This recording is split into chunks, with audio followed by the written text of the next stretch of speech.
من بارك مار സ്വർഗ്ഗത്തിലുള്ളവനായ പിതാവേ, നാം പരിശുദ്ധമാകപ്പെടട്ടെ, രാജ്യം വരണമേ, പരിശുദ്ധൻ പരിശുദ്ധൻ പരിശുദ്ധനാകുന്നു. സ്വർഗ്ഗത്തിലുള്ളവനായ പിതാവേ, ഔഷധത്തിന്റെ ആധിക്യം കൊണ്ട് ഭൂമിയെ നിറഞ്ഞിരിക്കുന്നു. മാലാഖമാരും മനുഷ്യരും പരിശുദ്ധൻ പരിശുദ്ധൻ പരിശുദ്ധൻ എന്നോട് നിലവിളിക്കുന്നു. സ്വർഗ്ഗത്തിലുള്ളവനായ പിതാവേ, പരിശുദ്ധമാകപ്പെടട്ടെ, രാജ്യം വരണമേ, ഇഷ്ടം സ്വർഗ്ഗത്തിലെ പോലെ ഭൂമിയിലുമാകട്ടെ. ഞങ്ങളുടെ അപ്പം ഞങ്ങൾ തരികയും ഞങ്ങളുടെ കടക്കാരോട് ഞങ്ങൾ ക്ഷമിച്ചിരിക്കുന്നത് പോലെ ഞങ്ങളുടെ കടങ്ങളെ ഞങ്ങളോട് ക്ഷമിക്കുകയും ചെയ്യണമേ. ഞങ്ങളെ പരീക്ഷയിലേക്ക് പ്രവേശിക്കുകയും വരുന്നേ, ഞങ്ങളെ വിടുവിക്കണമേ. രാജ്യവും ശക്തിയും മഹത്വവും ദാവിനും പുത്രനും അറുപതായിക്കും സ്തുതി.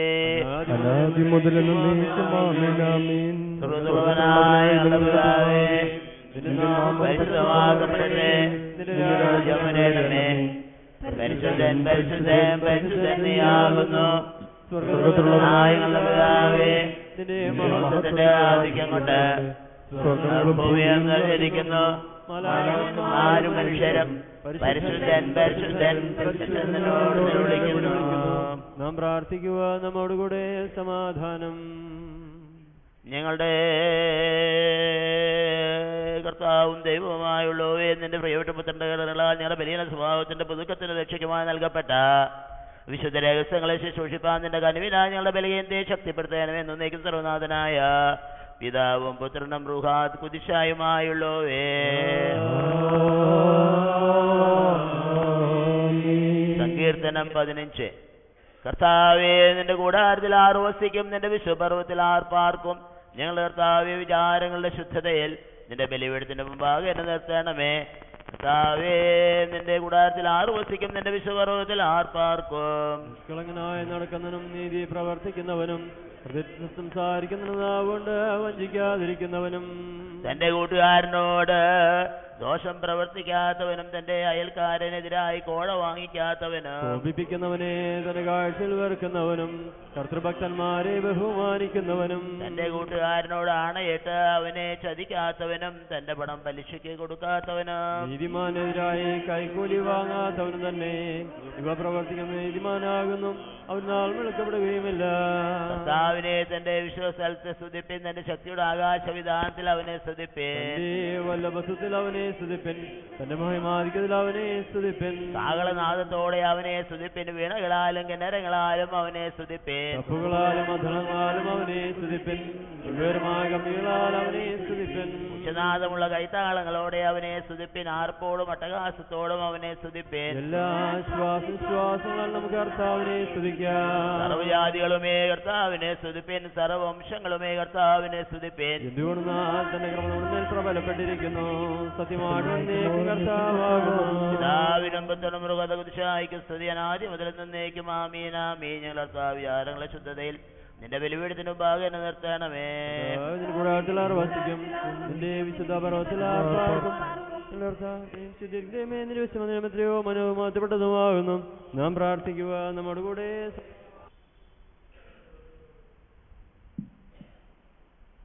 സ്തുതിക്കപ്പെട്ട നിന്റെ ദൈവത്വത്തിന്റെ മഹത്വം ഭയങ്കരവും പരിശുദ്ധവും വാഴ്ത്തപ്പെട്ടതും തന്നെയും ഗ്രഹിക്കാൻ സാധ്യമല്ലാത്തതുമായ തിരുനാമത്തെയും ഞങ്ങളുടെ ജാതിയോടുള്ള നിന്റെ കൃപയും എല്ലായ്പ്പോഴും പുകഴ്ത്തുവാനും വന്ദിക്കുവാനും ആരാധിക്കാനും സ്തുതിക്കാനും ഞങ്ങൾ കടക്കാരാകുന്നു. എന്നേക്കും സർവ്വനായ പിതാവും പുത്രനും റൂഹാത കുദിശായുമായുള്ളവേ,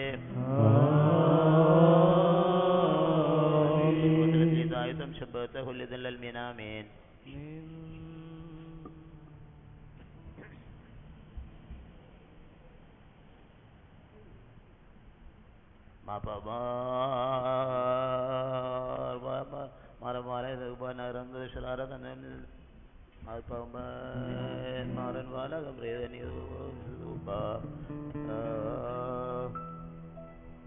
വെള്ളപ്പൈ കുലുവനുദ്രാനി ദൈവോദലാം അവൻ സെൽവപീതമുല്ലൽ തമലെ കുലുദ്രാനെ ഉൾത്തൂവീൻ ദത്തു മാറവാറോ യത് കുലാവാ വൗറ അറൂഖത് കോ ദിശലാൽ മേ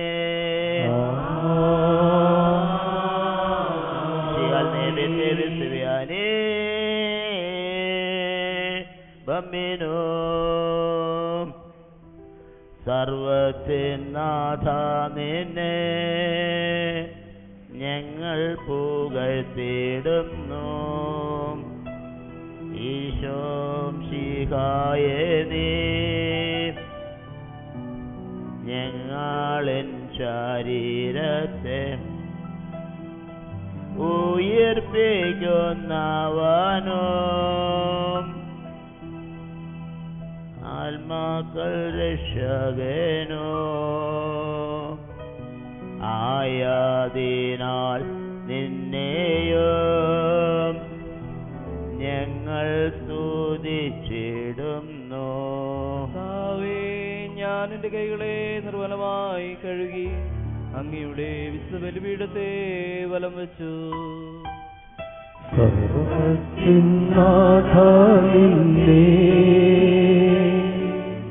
ഞങ്ങൾ പുകഴ്ത്തിടുന്നു.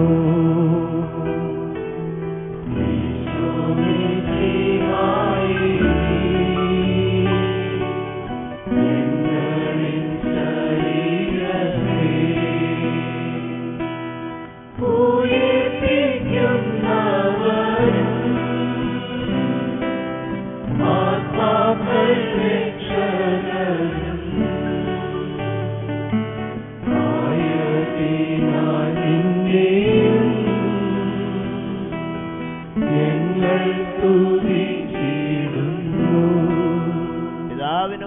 പരിശുദ്ധാത്മാവിന് സ്തുതി അനാദ്യം മുതൽ എന്നേക്കും ആമേൻ ആമേൻ.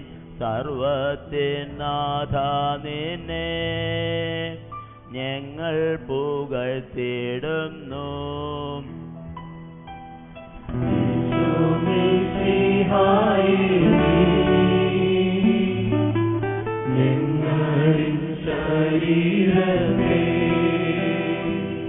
ഉയർപ്പിക്കുന്നവനും ആത്മാക്കൾ രക്ഷകനും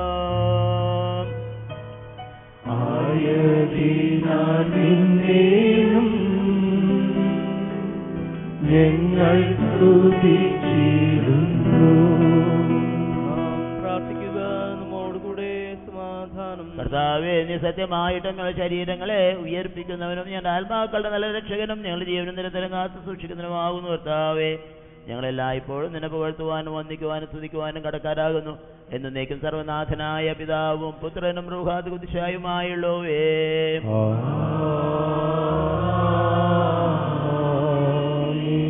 സർവ്വജനമേ, നിങ്ങളുടെ ശബ്ദമുയർത്തി ജീവനുള്ള ദൈവത്തെ സ്തുതിപ്പിൻ. പരിശുദ്ധനാം ദൈവമേ, പരിശുദ്ധനാം ബലവാനെ, പരിശുദ്ധനാം അമർത്യനെ, ഞങ്ങളോടു കരുണയുണ്ടാകണേ. പിതാവിനും പുത്രനും പരിശുദ്ധാത്മാവിനും സ്തുതി. പരിശുദ്ധനാം ദൈവമേ, പരിശുദ്ധനാം ബലവാനേ, പരിശുദ്ധനാം അമർത്യനേ, ഞങ്ങളോടു കരുണയുണ്ടാകണേ.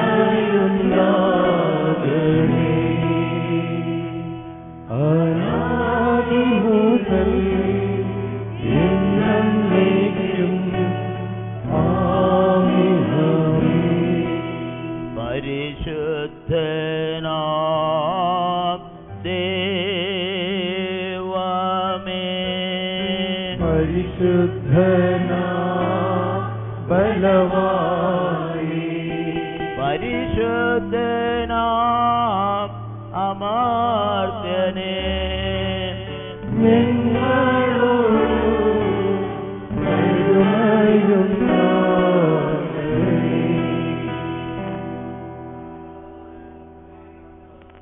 ഞങ്ങളുടെ കർത്താവും ദൈവവുമായുള്ളവേ, ദൈവികവും ജീവിപ്പിക്കുന്നതുമായ നിന്റെ കൽപ്പനകളുടെ മധുരമുള്ള സ്വരത്തെ ശ്രദ്ധയോടെ കേൾക്കുന്നതിനും മനസ്സിലാക്കുന്നതിനും ഞങ്ങളുടെ അന്തരേന്ദ്രിയങ്ങളെ പ്രകാശിപ്പിക്കണമേ. നിന്റെ കൃപയാലും കരുണകളാലും അവയിൽ നിന്നുള്ള ഞങ്ങളുടെ ആത്മശരീരങ്ങൾക്ക് ഉതകുന്ന സ്നേഹം, പ്രത്യാശ, രക്ഷ എന്നിവയെ സംഭരിക്കുവാനും ഞങ്ങളുടെ ഇടപെടലായിപ്പോഴും നിനക്ക് സ്തോത്രം പാടേണ്ടതിനും ഞങ്ങൾക്ക് നൽകുകയും ചെയ്യുമാറാകണമേ. എന്നേക്കും സർവനാഥനായ പിതാവും പുത്രനും റൂഹാദ് ഖുദ്ദൂസായുമായുള്ളോവേ.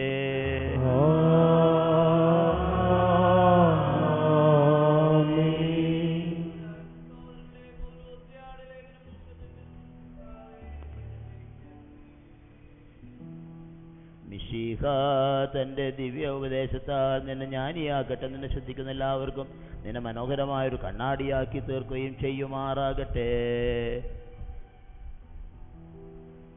അപ്പോസ്തലനായ പൗലോസ് എബ്രായർക്ക് എഴുതിയ ലേഖനം 10-ാം അധ്യായം 19-ാം വാക്യം മുതൽ 31-ാം വാക്യം വരെയും.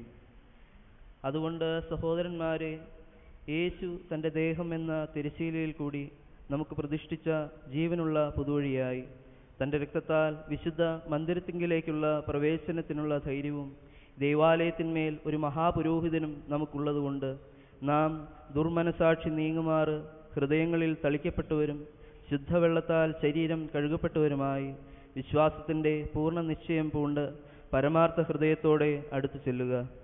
പ്രത്യാശയുടെ സ്വീകാരം നാം മുറുകെ പിടിച്ചുകൊള്ളുക. വാഗ്ദത്തം ചെയ്തവൻ വിശ്വസ്തനല്ലോ. ചിലർ ചെയ്യുന്നതുപോലെ നമ്മുടെ സഭായോഗങ്ങളെ ഉപേക്ഷിക്കാതെ തമ്മിൽ പ്രബോധിപ്പിച്ചും കൊണ്ട് സ്നേഹത്തിനും സൽപ്രവൃത്തികൾക്കും ഉത്സാഹം വർദ്ധിപ്പിപ്പാൻ അന്യോന്യം സൂക്ഷിച്ചുകൊള്ളുക. നാൾ സമീപിക്കുന്നുവെന്ന് കാണുന്തോറും അത് അധികമായി ചെയ്യേണ്ടതാകുന്നു. സത്യത്തിൻ്റെ പരിജ്ഞാനം ലഭിച്ച ശേഷം നാം മനഃപൂർവ്വം പാപം ചെയ്താൽ പാപങ്ങൾക്ക് വേണ്ടി ഇനി ഒരു യാഗവും ശേഷിക്കാതെ ന്യായവിധിക്കായി ഭയങ്കരമായൊരു പ്രതീക്ഷയും എതിരികളെ ദഹിപ്പിപ്പാനുള്ള ക്രോധ അഗ്നിയുമേയുള്ളൂ. മോശയുടെ ന്യായപ്രമാണം അനുസരിക്കാത്തവന് കരുണ കൂടാതെ 2-3 സാക്ഷികളുടെ വാമൊഴി കേട്ട് മരണശിക്ഷ കൽപ്പിച്ചിരുന്നുവല്ലോ. ദൈവപുത്രനെ ചവിട്ടിക്കളയുകയും തന്നെ വിശദീകരിച്ച നിയമരക്തത്തെ മലിനം എന്ന് നിരൂപിക്കുകയും കൃപയുടെ ആത്മാവിനെ നിന്ദിക്കുകയും ചെയ്യുന്നവൻ എത്ര കഠിനമേറിയ ശിക്ഷയ്ക്ക് പാത്രമാകും എന്ന് വിചാരിപ്പിൻ. പ്രതികാരം എനിക്കുള്ളത്, ഞാൻ പകരം വീട്ടും എന്നും കർത്താവ് തൻ്റെ ജനത്തെ ന്യായം വിധിക്കുമെന്നും അരുളി ചെയ്തവനെ നാം അറിയുന്നുവല്ലോ. ജീവനുള്ള ദൈവത്തിൻ്റെ കയ്യിൽ വീഴുന്നത് ഭയങ്കരം. പൗലോസ്യയുടെ കർത്താവിനുസ്തുതി. നാം പ്രാർത്ഥിക്കുക. നമ്മോട് കൂടെ. സർവനാഥനായ ദൈവം തന്റെ സ്തുതികൾ പാടുന്നതിന് നിന്റെ കൃപയാലും കനിവിനാലും നിന്റെ വിചാരങ്ങളെ ശക്തിപ്പെടുത്തുകയും നിന്റെ രാഗങ്ങൾ മാധുര്യമാക്കുകയും ചെയ്യുമാറാകട്ടെ. ആമേൻ. ലോകത്തിന്റെ പ്രകാശവും സർവ്വത്തിന്റെയും ജീവനുമായ മിശിഹായെ, നിന്നെ എൻ്റെ അടുക്കിലേക്ക് അയച്ച അനാദിയായ കരുണകൾക്ക് സ്തുതി എന്നേക്കും. ആമേൻ. നിന്റെ പ്രമാണത്താൽ ഞങ്ങളെ ജ്ഞാനികളാക്കുകയും നിന്റെ അറിവിനാൽ ഞങ്ങളുടെ അന്തരേന്ദ്രിയങ്ങളെ പ്രകാശിപ്പിക്കുകയും നിന്റെ സത്യത്താൽ ഞങ്ങളുടെ ആത്മാക്കളെ ശുദ്ധീകരിക്കുകയും നിന്റെ എല്ലായ്പ്പോഴും നിർവചനങ്ങൾ അനുസരിക്കുന്നതിനും നിന്റെ കൽപ്പന കാക്കുന്നതിനും വർത്തിക്കുന്നതിനുമായി തിരുവാൻ ഞങ്ങൾ കൃപ നൽകുകയും ചെയ്യുമാറാകണമേ. എന്നേക്കും സർവനാഥനായ പിതാവും പുത്രനും റൂഹാ ഖുദീശായും ആയുള്ളവേ.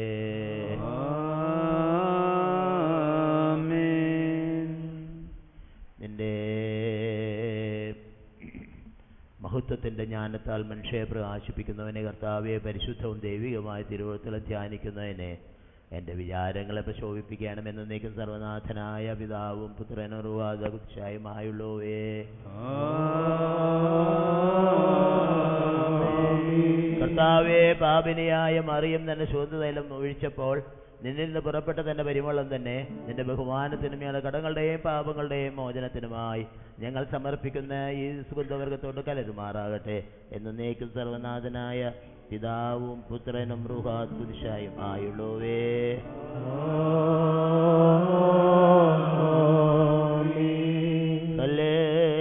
ഹല്ലേലൂയ ഹല്ലേലൂയ ഹല്ലേലൂയ.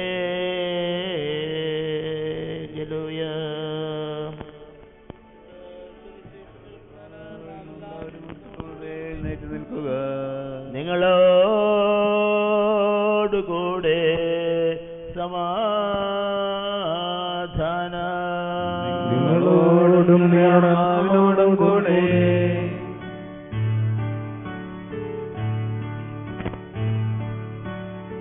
എൻ കർത്താവും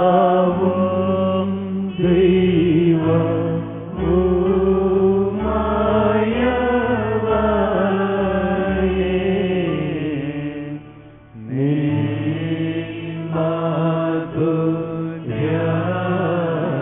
മാധുര്യശബ്ദം ജീവനെ നൽകും.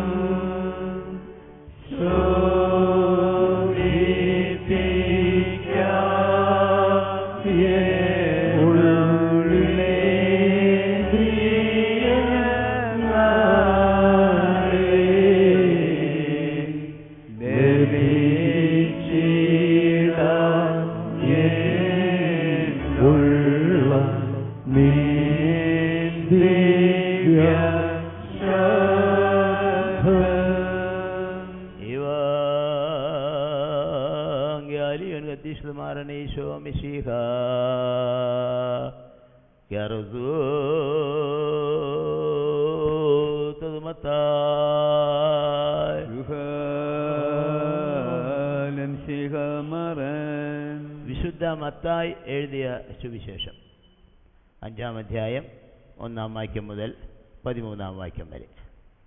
അവൻ പുരുഷാരത്തെ കണ്ടാറെ മലമേൽ കയറി. അവൻ ഇരുന്ന ശേഷം ശിഷ്യന്മാർ അടുക്കൽ വന്നു. അവൻ തിരുവായി മൊഴിഞ്ഞ് അവരോട് ഉപദേശിച്ചത് എന്തെന്നാൽ, ആത്മാവിൽ ദരിദ്രരായവർ ഭാഗ്യവാന്മാർ, സ്വർഗരാജ്യം അവർക്കുള്ളത്. ദുഃഖിക്കുന്നവർ ഭാഗ്യവാന്മാർ, അവർക്ക് ആശ്വാസം ലഭിക്കും. സൗമ്യതയുള്ളവർ ഭാഗ്യവാന്മാർ, അവർ ഭൂമിയെ അവകാശമാക്കും. നീതിക്ക് വിശുദ്ധ ദാഹിക്കുന്നവർ ഭാഗ്യവാന്മാർ, അവർക്ക് തൃപ്തി വരും. കരുണയുള്ളവർ ഭാഗ്യവാന്മാർ, അവർക്ക് കരുണ ലഭിക്കും. ഹൃദയശുദ്ധിയുള്ളവർ ഭാഗ്യവാന്മാർ, അവർ ദൈവത്തെ കാണും. സമാധാനമുണ്ടാക്കുന്നവർ ഭാഗ്യവാന്മാർ, അവർ ദൈവത്തിൻ്റെ പുത്രന്മാർ എന്ന് വിളിക്കപ്പെടും. നീതി നിമിത്തം ഉപദ്രവിക്കപ്പെടുന്നവർ ഭാഗ്യവാന്മാർ, സ്വർഗരാജ്യം അവർക്കുള്ളത്. എൻ്റെ നിമിത്തം നിങ്ങളെ പഴിക്കുകയും ഉപദ്രവിക്കുകയും നിങ്ങളെക്കൊണ്ട് എല്ലാ തിന്മയും കളവായി പറയുകയും ചെയ്യുമ്പോൾ നിങ്ങൾ ഭാഗ്യവാന്മാർ, സ്വർഗത്തിൽ നിങ്ങളുടെ പ്രതിഫലം വലുതാകൊണ്ട് സന്തോഷിച്ചുല്ലസിപ്പിൻ. നിങ്ങൾക്ക് മുമ്പേ ഉണ്ടായിരുന്ന പ്രവാചകന്മാരെയും അവർ അങ്ങനെ തന്നെ ഉപദ്രവിച്ചുവല്ലോ.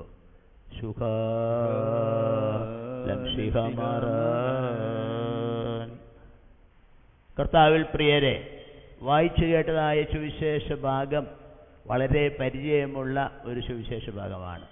വിശുദ്ധ മത്തായിയുടെ സുവിശേഷം 5-ാം അധ്യായം എന്ന് പറയുമ്പോൾ 5, 6, 7 എന്നീ അധ്യായങ്ങൾ മലപ്രസംഗമാണ്. ഗിരി പ്രഭാഷണം, സെർമൻ ഓൺ ദ മൗണ്ട് എന്ന് ഇംഗ്ലീഷിൽ പറയും. ഭാഗ്യവാന്മാരെക്കുറിച്ചുള്ള ചെറിയ ഡെഫിനിഷൻസ് ആണ്. ലളിതമായിട്ടാണ് ഇത് പറഞ്ഞിരിക്കുന്നത്. വളരെ ലളിതമായ വാചകങ്ങളിൽ കൂടെ കർത്താവ് ഈ വിശുദ്ധ മത്തായിയുടെ സുവിശേഷം 5-ലെ ആദ്യത്തെ ഈ 12 വാക്യങ്ങളിൽ പറഞ്ഞിട്ടുള്ള കാര്യമാണ് ഇവിടെ നാം വായിച്ചു കേട്ടത്. ക്രിസ്തീയ ജീവിതത്തിന് ആവശ്യമായിട്ടുള്ള നല്ല ഉപദേശങ്ങൾ ഈ മലപ്രസംഗത്തിൽ 5, 6, 7 എന്നീ അധ്യായങ്ങളിൽ അടങ്ങിയിരിക്കുന്നുണ്ട്. നമ്മുടെ ജീവിതത്തിൽ നാം ഓർത്തിരിക്കേണ്ട പല കാര്യങ്ങൾ ഇതിൽ കൂടെ നമ്മെ പഠിപ്പിക്കുന്നുണ്ട്. നാം ഒരുങ്ങിയിരിക്കാൻ ഉള്ള ആഹ്വാനം നമുക്ക് ഈ ഗിരി പ്രഭാഷണത്തിൽ കൂടെ ലഭിക്കുന്നുണ്ട്. ആത്മാവിൽ ദരിദ്രരായവരാണ് ഭാഗ്യവാന്മാർ, സ്വർഗരാജ്യം അവർക്കുള്ളതാണ്. ഇത് ആത്മേനികളും വൈദികരും എല്ലാവരും അറിഞ്ഞിരിക്കേണ്ട ഒരു വസ്തുതയാണ്. ഇത് മനസ്സിലായിട്ടില്ലെങ്കിൽ ക്രിസ്തീയ ജീവിതമില്ല. ലോകത്തിൻ്റെ സമ്പത്തിൽ അധികമുള്ളവർ ഭാഗ്യവാന്മാരല്ല എന്നല്ല പറഞ്ഞിട്ടുള്ളത്. ആത്മാവിൽ ദരിദ്രരായിട്ടുള്ളവരെ ഭാഗ്യവാന്മാർ, സ്വർഗരാജ്യം അവർക്കുള്ളത്. ആളെ പറ്റിക്കാനുള്ള മാർഗമല്ല, പക്ഷെ സ്വർഗരാജ്യത്തിനാണ് നാം ഒരുങ്ങേണ്ടത്. നമുക്ക് ലഭിക്കുന്ന എല്ലാ പ്രതിഫലവും അവിടെയാണ്. അതുകൊണ്ട് അതിപ്പോൾ തന്നെ കിട്ടണം എന്ന് വിചാരിച്ചാൽ നമുക്ക് തെറ്റിപ്പോയി. സുവിശേഷം അത് വാഗ്ദത്തം ചെയ്തിട്ടില്ല. ഞാൻ കഷ്ടപ്പെട്ട് ഇത്രയൊക്കെ പ്രവർത്തിച്ചില്ലേ, എനിക്കതിന് കിട്ടുന്ന പ്രതിഫലം പോരാ. പക്ഷെ നിനക്ക് സ്വർഗത്തിലുള്ള ഒരു പ്രതിഫലം വാഗ്ദത്തം ചെയ്തിട്ടുണ്ട്. ഞാനല്ല, കർത്താവ് തന്നെ. ഒരു ക്രിസ്ത്യാനിക്കും വാഗ്ദത്തം ചെയ്യപ്പെട്ടിട്ടുണ്ട്. ഞാൻ ഇത്ര നാളെ സൺഡേ സ്കൂളിൽ പഠിപ്പിച്ചില്ലേ, ഒരു പ്രതിഫലം എനിക്ക് കിട്ടുന്നില്ലല്ലോ. ഇല്ല, സ്വർഗത്തിലുള്ള നിന്റെ പ്രതിഫലം വാഗ്ദത്തം ചെയ്യപ്പെട്ടിട്ടുള്ളതാണ്. അതറിഞ്ഞുകൊണ്ട് തന്നെ വേലയ്ക്ക് വരുന്നവൻ പെറുപെറുക്കുന്നതിന് അർത്ഥമില്ല. നമുക്ക് സ്വർഗരാജ്യം വാഗ്ദത്തം ചെയ്യപ്പെട്ടത് ആളെ പറ്റിക്കാനുള്ള സൂത്രമല്ല, ക്രിസ്തീയ വിശ്വാസത്തിൻ്റെ കാതലായിട്ടുള്ള കാര്യമാണ്. സ്വർഗരാജ്യത്തുള്ള അവകാശത്തിന് വേണ്ടി നമ്മൾ ഒരുക്കുക എന്നുള്ളത്. ഈ ലോകത്തിലെ ജീവിതം അതിനുള്ള ഒരുക്കങ്ങളാണ്. ആ ഒരുക്കങ്ങളിൽ പ്രയാസങ്ങളുണ്ട്, ബുദ്ധിമുട്ടുകളുണ്ട്. ഇതൊക്കെ നാം വഹിക്കാനും സഹിക്കാനും തയ്യാറുണ്ടെങ്കിൽ മാത്രമേ നമുക്ക് ക്രിസ്തീയ ജീവിതത്തിൽ കൂടെ മുന്നോട്ട് പോകാനായിട്ട് സാധിക്കുകയുള്ളൂ. വിശുദ്ധന്മാരായിട്ട് ജീവിച്ചിട്ടുള്ള പലരും ത്യാഗത്തിൻ്റെയും കഷ്ടപ്പാടിൻ്റെയും പട്ടിണിയുടെയും സഹനത്തിൻ്റെയും ജീവിതത്തിൽ കൂടെ മാത്രമേ വിജയിച്ചിട്ടുള്ളൂ. ക്രിസ്തീയ ജീവിതത്തിൻ്റെ വിജയം എന്ന് പറയുന്നത് ഈ സഹനവും പട്ടിണിയും കഷ്ടപ്പാടുകളും വിമർശനങ്ങളും വേദനകളുമാണ്. കണ്ണീരില്ലാത്തൊരു ജീവിതം ഒരു ക്രിസ്ത്യാനി പ്രതീക്ഷിക്കേണ്ട ആവശ്യമില്ല. ഒരു ക്രിസ്ത്യാനി ജീവിതത്തിൽ കണ്ണുനീരുണ്ട്, പീഡനങ്ങളുണ്ട്, ചിലപ്പോൾ ഉപദ്രവിച്ച് കൊന്നു എന്ന് വന്നേക്കാം. അത് പലയിടത്തും സംഭവിക്കുന്നു. രക്തസാക്ഷികളുടെ ജീവിതത്തിൽ കർത്താവിൻ്റെ വേലയ്ക്കായി തിരിഞ്ഞ 12 ശിഷ്യന്മാരിൽ ഒരാളൊഴികെ ബാക്കി എല്ലാവരും രക്തസാക്ഷികളായി. ആത്മാവിൽ ദരിദ്രരാകുക, സ്വർഗരാജ്യത്തിൽ നമുക്ക് പ്രതിഫലമുണ്ട്. ദുഃഖിച്ചോ, വിഷമിക്കേണ്ട, നിങ്ങൾക്ക് ആശ്വാസം ലഭിക്കും. സൗമ്യതയുള്ളവരായിട്ട് തീരണം. അവർ ഭൂമിയെ അവകാശമാക്കും. നമ്മുടെ സൗമ്യതയുടെ കുറവ്, അന്യോന്യമായിട്ടുള്ള കലഹങ്ങൾ, രാഷ്ട്രങ്ങൾ തമ്മിൽ, വ്യക്തികൾ തമ്മിൽ, കുടുംബത്തിൻ്റെ ഉള്ളിൽ, അകത്തും പുറത്തും സൗമ്യമായൊരു പെരുമാറ്റം നമ്മിൽ നിന്ന് മറ്റവൻ പ്രതീക്ഷിക്കുന്നുണ്ട്. അവരൻ എന്താണ് എന്നിൽ നിന്ന് പ്രതീക്ഷിക്കുന്നത് എന്ന് ചിന്തിക്കാനുള്ളൊരു സമയം, ഒരു മിനിറ്റ് നാം എടുക്കണം. ഞാൻ ചിന്തിക്കുന്നത് എനിക്കറിയാം, അതുമാത്രമാണ് ശരി എന്ന് ഞാൻ അഹങ്കരിക്കുമ്പോൾ, അല്ലെങ്കിൽ ചിലപ്പോൾ പിശാച് നമ്മുടെ ഉള്ളിൽ മന്ത്രിക്കുമ്പോൾ, ഇത് മാത്രമാണ് ശരി, മറ്റവൻ്റെ കാര്യം നീ നോക്കണ്ട എന്ന് പറയുമ്പോൾ, ക്രിസ്തീയ വിശ്വാസിയെ ചിന്തിക്കൻ. നിങ്ങളുടെ ജീവിതത്തിലെ സൗമ്യതയോട് പെരുമാറിയാൽ മാത്രമേ നിങ്ങൾക്ക് ഭാഗ്യവാന്മാരാകാൻ പറ്റുകയുള്ളൂ. നിങ്ങൾക്ക് ഭൂമിയെ അവകാശമാക്കാൻ പറ്റും. സൗമ്യത കൊണ്ട് പല രംഗത്തും വ്യത്യസ്തമായ ഉദാഹരണങ്ങൾ പറഞ്ഞ സമയം കളയുന്നില്ല. ഒരു കാര്യം എൻ്റെ മനസ്സിൽ എപ്പോഴും പതിഞ്ഞിട്ടുണ്ട്. അത് ഞാൻ 18 വയസ്സിൽ കേട്ടതാ.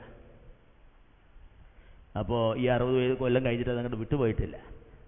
ഇന്ത്യയുടെ പാർട്ടീഷൻ കഴിഞ്ഞ് റെയിൽവേയുടെ മുതലുകളെക്കുറിച്ച് പാകിസ്ഥാൻ അവകാശവാദങ്ങൾ ഉന്നയിച്ചു.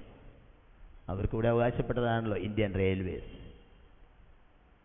അന്ന് ഞങ്ങളുടെ ഒരു സുഹൃത്ത്, അല്ലെങ്കിൽ ഞങ്ങളെക്കാൾ വളരെ പ്രായമുള്ള സീനിയറായ CT വേണുഗോപാൽ ഞങ്ങളെ ഹിമാലയത്തിലെ ആശ്രമത്തിൽ വെച്ച് ഞങ്ങളോട് പറഞ്ഞു തരുമ്പോൾ അദ്ദേഹം പറഞ്ഞു, അദ്ദേഹത്തെയാണ് ഇന്ത്യ ഗവൺമെൻറ് നിയമിച്ചത്. മിസ്റ്റർ വേണുഗോപാൽ, അയാൾ ഒരു ബ്രാഹ്മണനാണ്, പക്ഷെ ക്രിസ്തീയ വിശ്വാസം സ്വീകരിച്ചിട്ടുള്ളവനാണ്, ത്യാഗത്തോടെ ജീവിക്കുന്നവനാണ്. അപ്പോൾ ഇന്ത്യ ഗവൺമെൻറ് പറഞ്ഞു, പാകിസ്ഥാൻകാരോട് വർത്തമാനം പറയാൻ നിന്നെ ഞങ്ങൾ ചുമതലപ്പെടുത്തുന്നു. റെയിൽവേ ബോർഡിൻ്റെ ഫിനാൻസ് മെമ്പർ അദ്ദേഹം പോയി അവിടെ ഇരുന്ന വഴിക്ക് ആദ്യമായിട്ട് പാകിസ്ഥാൻകാർ അവകാശങ്ങൾ ഉന്നയിക്കുന്നതിനും തർക്കിക്കുന്നതിനും മുൻപായിട്ട് പറഞ്ഞു, ഇതാണ് നമ്മുടെ ഭൂമി, നമ്മൾ ഇതിങ്ങനെ പിളർന്നു കഴിഞ്ഞു, ഭാഗിച്ചു കഴിഞ്ഞിരിക്കുന്നു, ഇതൊക്കെ നിങ്ങൾക്കുള്ളതാണ്, ഇത് നിങ്ങൾക്കെല്ലാം ഞാൻ നിങ്ങളുടെ മുമ്പിൽ എല്ലാ രേഖയും വയ്ക്കുന്നു. വളരെ സൗമ്യനായ CT വേണുഗോപാൽ അത് പറഞ്ഞ് ഈ ഫയലൊക്കെ വെച്ചപ്പോൾ ഇന്ത്യക്കാർ നോക്കി, ഇയാളെന്ത് മണ്ടന, നമ്മൾ കുറച്ച് കൊടുത്തിട്ട് കുറച്ച് പിടിച്ച് പിന്നെ വാദിച്ച് തർക്കിച്ച് പിടിച്ചെടുത്ത് ഒക്കെ അല്ലേ ചെയ്യണ്ടേ? നെഗോഷിയേറ്റ് ചെയ്യാന്നൊക്കെ പറഞ്ഞാൽ അങ്ങനെയല്ലേ?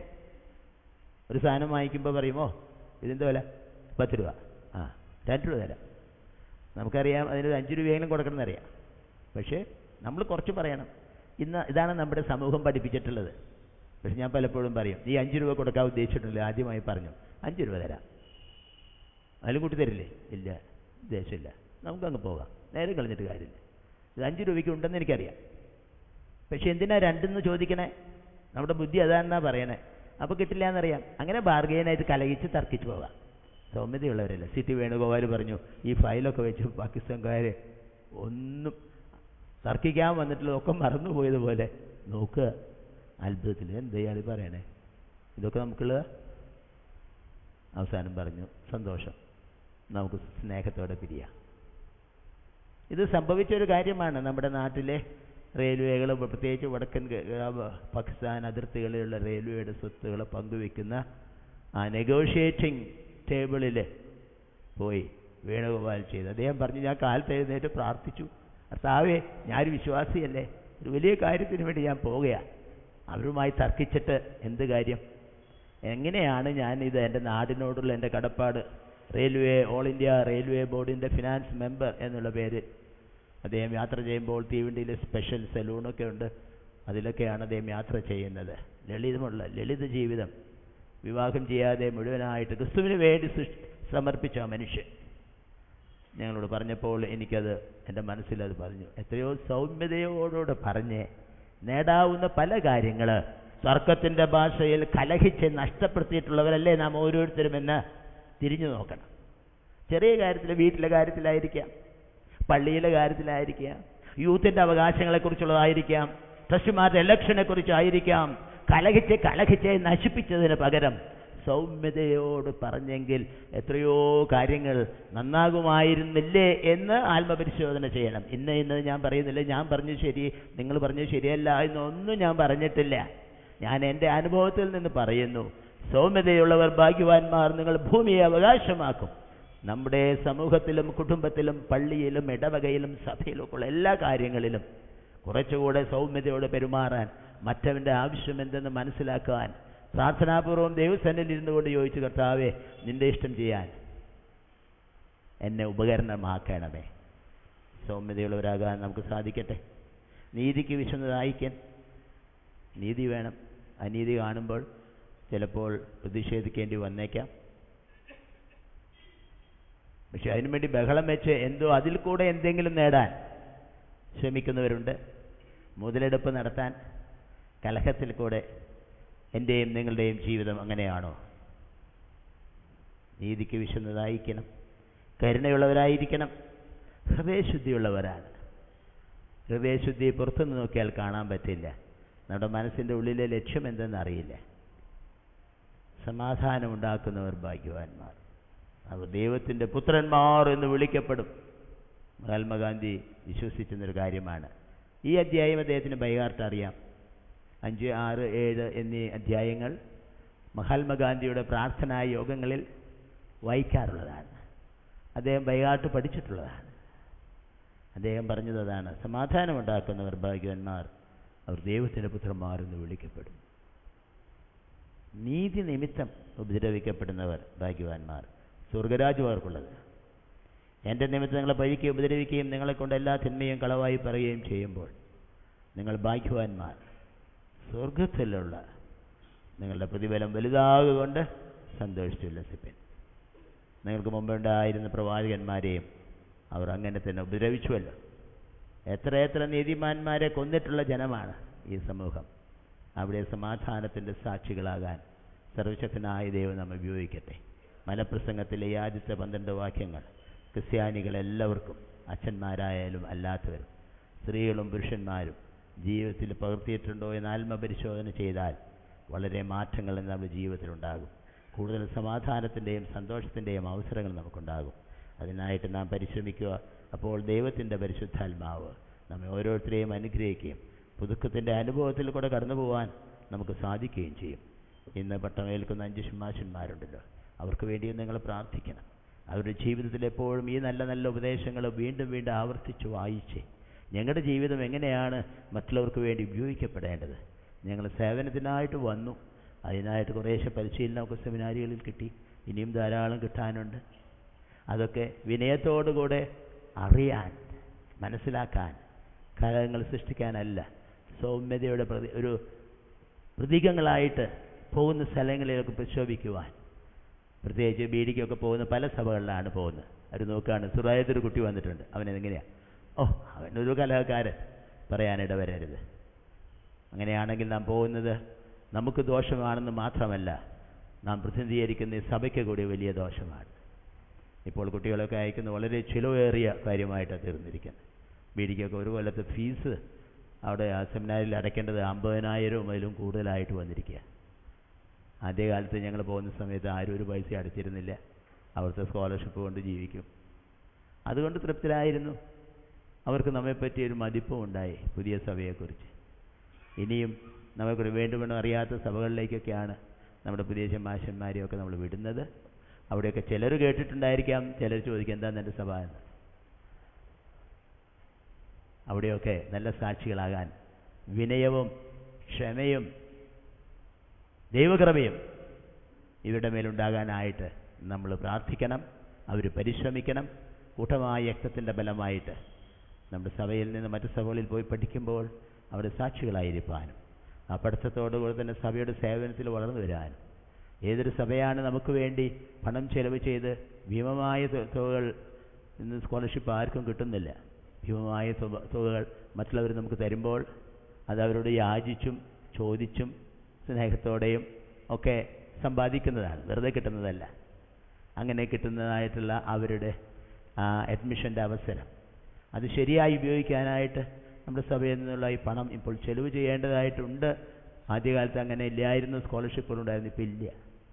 അപ്പോൾ വളരെ ചെലവുകൾ ചെയ്ത് ഇവരെ പഠിപ്പിച്ച് 4 കൊല്ലമാണ് BD എന്നൊക്കെ പറയുന്നത്. ചിലർ അതിനേക്കാൾ കൂടുതലായിട്ട് പോകാൻ ശ്രമിക്കുന്നുണ്ട്.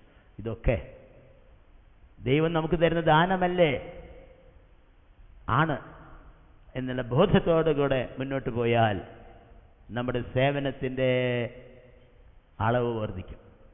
ദൈവം തന്ന ദാനം അനുസരിച്ച് നന്ദിയോടുകൂടെ പ്രവർത്തിച്ച് ഈ സഭയ്ക്ക് വേണ്ടി കൂടുതൽ നേട്ടങ്ങൾ ഉണ്ടാക്കാൻ ബലഹീനരാകുന്ന നമുക്ക് ചെയ്യാൻ പറ്റുന്ന ഒക്കെ ചെയ്യണം. എല്ലാവർക്കും ഒരേ താലന്തുകളല്ല. ചിലർക്ക് പാടാൻ ദൈവം കൊടുത്തിട്ടുണ്ട്, ചിലർക്ക് പാടാൻ പ്രസംഗിക്കാൻ കൊടുത്തിട്ടുണ്ട്, ചിലർക്ക് ഇത് രണ്ടിനും വലിയ താലന്തൊന്നുമില്ല. എങ്കിലും ഉള്ളത് വിശ്വസ്തയോടെ ചെയ്യാൻ, ഒന്നും ചെയ്യാൻ കഴിവില്ലെങ്കിൽ കർത്താവേ എനിക്ക് കഴിവുകളൊന്നും ഇല്ലല്ലോ എന്നുള്ളൊരു അറിവ് തന്നിട്ടുണ്ട്.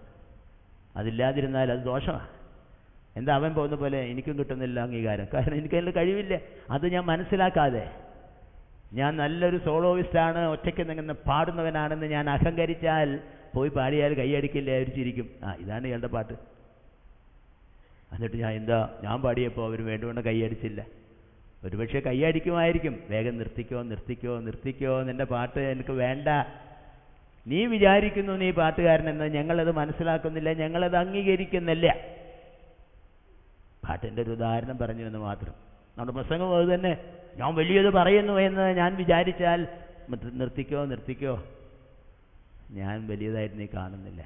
പ്രിയമുള്ളവരെ, നമുക്ക് തരട്ടെ, സഹനം നമുക്ക് തരട്ടെ, ത്യാഗത്തിൻ്റെ പാതയിൽ കൂടെ വളരട്ടെ, സേവനത്തിൻ്റെ പാതയിൽ കൂടെ സൗമ്യതയോടുകൂടെ ലോകത്തെ കീഴടക്കാൻ ഈ ചെറുപ്പക്കാർക്ക് സാധിക്കട്ടെ എന്ന് നിങ്ങളുടെ പ്രാർത്ഥനയിൽ ഓർക്കണം. ചെറുപ്പക്കാരൻ പഠിക്കാനുണ്ട്, മനസ്സിലാക്കാനുണ്ട്, ത്യാഗം സഹിക്കാനുണ്ട്, വളരാനുണ്ട്. സത്യപ്രതിജ്ഞയിൽ കൂടെ, സത്യപ്രതിജ്ഞ ഇതിനേക്കാൾ വലിയതായിരുന്നു ഞങ്ങൾ പഠിക്കുന്ന കാലത്ത് വലിയത്. അതെല്ലാം അത്ര വിധത്തിൽ എല്ലാവർക്കും പാലിക്കാൻ പറ്റില്ല എന്ന് കേൾക്കുമ്പോഴേ നിങ്ങൾക്ക് തോന്നും. അതുകൊണ്ടത് വെട്ടിച്ചുരുക്കി വന്നിട്ടുള്ളതാണ് ഇന്ന്. അരനൂറ്റാണ്ടുകൾക്ക് മുൻപുള്ളൊരു കാലത്താണ് ഞാൻ അച്ഛനും അതിനു മുമ്പ് ഷമ്മാശനൊക്കെ ആയത്. അന്നുള്ള സത്യപ്രതിജ്ഞയിൽ നിന്ന് ചുരുങ്ങിയതാണ് ഇന്നത്തെ. പക്ഷേ ഇപ്പോൾ ഉള്ളത് വിശ്വസ്തയോടെ കാത്തു സൂക്ഷിക്കാൻ, അനുസരിക്കാൻ, അനുസരണത്തിൻ്റെ വലിയ പാഠങ്ങൾ മനസ്സിലാക്കാൻ, അതിൽ കൂടെ ലോകത്തെ കീഴടക്കാൻ സർവശക്തനായ ദൈവം ഈ ചെറുപ്പക്കാരെ സഹായിക്കട്ടെ എന്ന് നമ്മുടെ പ്രാർത്ഥനയിലുണ്ടാകണം.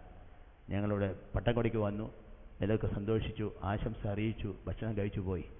അതൊക്കെ സന്തോഷമാണ്, നല്ലതാണ്. പക്ഷേ അതിനേക്കാൾ വലിയൊരു ഉത്തരവാദിത്തമാണല്ലോ അവരെടുത്തിരിക്കുന്നത്. അതിൽ വളരുവാൻ അവർക്ക് ആവശ്യമായിട്ടുള്ള ദൈവകൃപ ഉണ്ടാകാൻ പ്രാർത്ഥിക്കുകയും അതിനാവശ്യമായുള്ള പിന്തുണ നൽകുകയും ചെയ്യണം. എങ്കിൽ മാത്രമേ ഈ വലിയ ഉത്തരവാദിത്തം നിർവഹിക്കാൻ നമുക്ക് സാധിക്കുകയുള്ളൂ. ഞങ്ങൾ വന്നതിനേക്കാൾ കൂടുതൽ വെല്ലുവിളികൾ ഇന്ന് സമൂഹത്തിലുണ്ട് ഈ കാലത്ത്. ഇനിയുള്ള കാലത്ത് ഇതിനേക്കാൾ പീഡനങ്ങൾ നമുക്കുണ്ടായി എന്ന് വന്നേക്കാം ക്രിസ്ത്യാനികൾക്ക്. അതുകൊണ്ട് ആ വലിയ ത്യാഗത്തെയൊക്കെ അഭിമുഖീകരിക്കാനുള്ള ശക്തി ആർജിക്കുവാൻ ഈ ചെറുപ്പക്കാരായ ഈ ഷമ്മാശന്മാർക്ക് ആകുന്നവർക്ക് സാധിക്കട്ടെ എന്ന് ഞാൻ പ്രാർത്ഥിക്കുന്നു.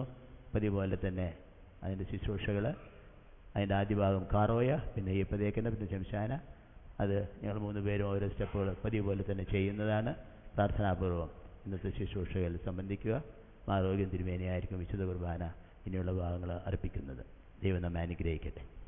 നാം എല്ലാവരും ആനന്ദത്തോടും സന്തോഷത്തോടും കൂടി എഴുന്നേറ്റ് നിന്നുകൊണ്ട് കർത്താവേ ഞങ്ങളോട് കരുണയുണ്ടാകണമേ എന്ന് പറഞ്ഞപേക്ഷിക്കുക.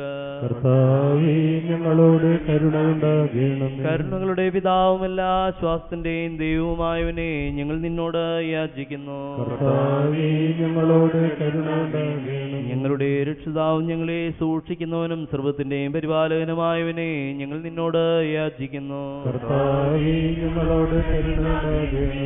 എല്ലാ ലോകത്തിന്റെയും സഭകളുടെയും സമാധാനത്തിന് യോജിപ്പിനും നിലനിൽപ്പിനും വേണ്ടി ഞങ്ങൾ നിന്നോട് യാചിക്കുന്നു. കർത്താവേ ഞങ്ങളോട് കരുണയുണ്ടാകണമേ. ഞങ്ങളുടെ രാജ്യത്തിനും എല്ലാ രാജ്യങ്ങൾക്കും വിശ്വാസത്തോടെ അവയിൽ വസിക്കുന്നവർക്കും വേണ്ടി ഞങ്ങൾ നിന്നോട് യാചിക്കുന്നു. കർത്താവേ ഞങ്ങളോട് കരുണയുണ്ടാകണമേ. ഞങ്ങളുടെ വിശുദ്ധാക്കന്മാരായ മാറന്മാർ ഗീവർഗീസ് ലീവ മൂന്നാമൻ കാത്തോലിക്ക പാത്രീർഗീസിന്റെയും മാർ എഫ്രേം മെത്രാപ്പൊലീത്തയുടെയും മാർ യോഹന്നാൻ മാറോഗിൻ എന്നീ എപ്പിസ്കോപ്പമാരുടെയും ആരോഗ്യത്തിനും അവരുടെ കൂട്ട് ശുശ്രൂഷന്മാരായ എല്ലാവർക്കും വേണ്ടി ഞങ്ങൾ നിന്നോട് യാചിക്കുന്നു. കശീശന്മാർക്കും ശമാശന്മാർക്കും സത്യവിശ്വാസികൾക്കും മിശിഹായിലുള്ള ഞങ്ങളുടെ സകല സഹോദരത്വത്തിനും വേണ്ടി